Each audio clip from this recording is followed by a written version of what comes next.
Hello, everyone. In this video, we're going to talk about how worry and anxiety can make it hard to fall asleep, and more importantly, how you can train your brain to calm down at night. Do you ever find yourself lying in bed, exhausted from the day, but your brain just won't switch off?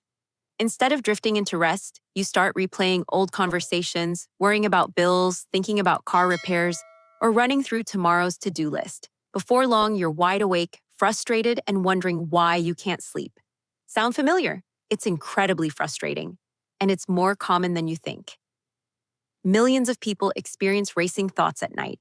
It's not that something is wrong with you. In fact, your brain is just doing what it thinks it's supposed to do. But there are ways to guide it gently toward a better pattern. Why does worry show up at night?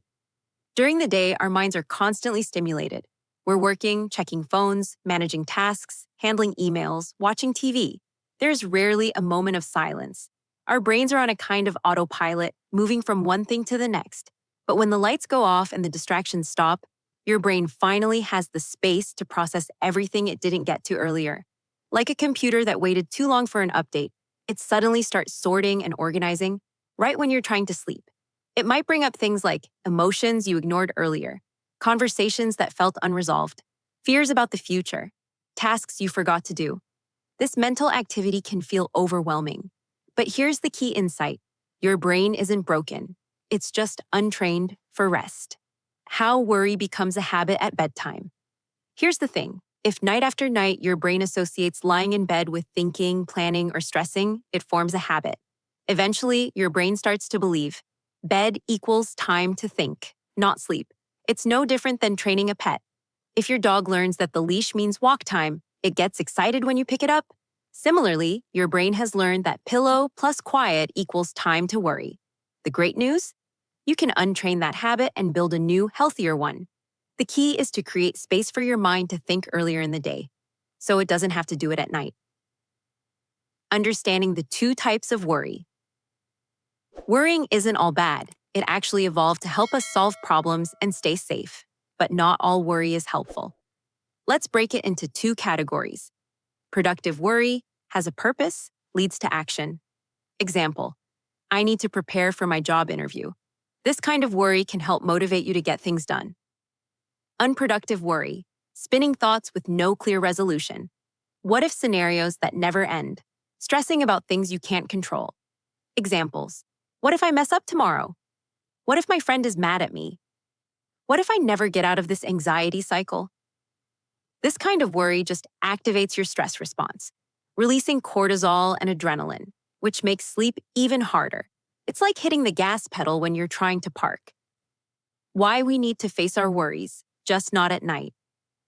Instead of trying to suppress your thoughts or force yourself not to worry at night, which never really works, there's a better way.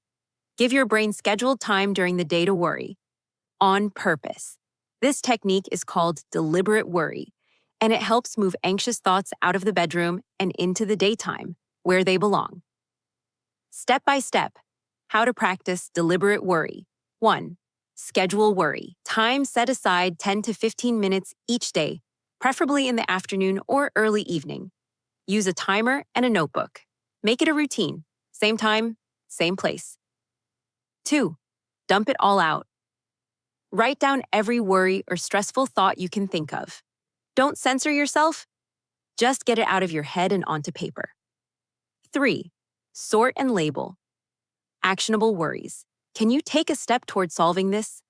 Uncontrollable worries. Is it out of your hands right now? 4. Make a mini plan for anything actionable.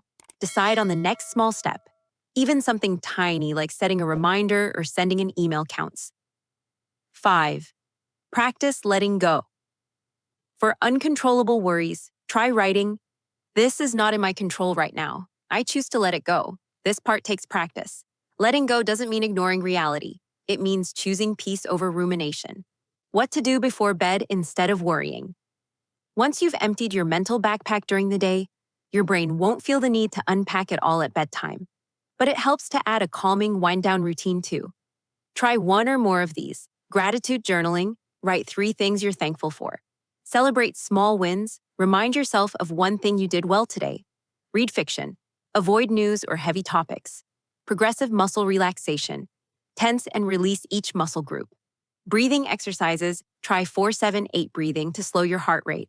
Low lighting, no screens, reduce blue light exposure an hour before bed. Bonus tip: what to do when you're already in bed and can't sleep. If you're already lying in bed and your mind starts spinning again, try a quick brain dump rescue. Get up briefly, don't just lie there frustrated. Grab a notepad or journal. Write down whatever is in your head. No structure, just release. Close the notebook. Tell yourself, I'll deal with this tomorrow. Return to bed and do a calming activity, deep breathing, visualization, etc. This helps shift your brain from problem-solving mode to rest mode. Consistency is key. This isn't a one-night fix, but the more consistently you practice, deliberate worry during the day, a calming bedtime routine at night, and acceptance of what you can't control, the more your brain begins to believe. Bedtime equals rest, not thinking time. You are literally building a new mental habit. And habits take time. Be patient with yourself. The brain is incredibly adaptable, and small changes done consistently make a big difference. You deserve rest. You don't have to accept sleepless nights as your norm. With the right strategies and a little persistence, you can break the cycle of nighttime worry.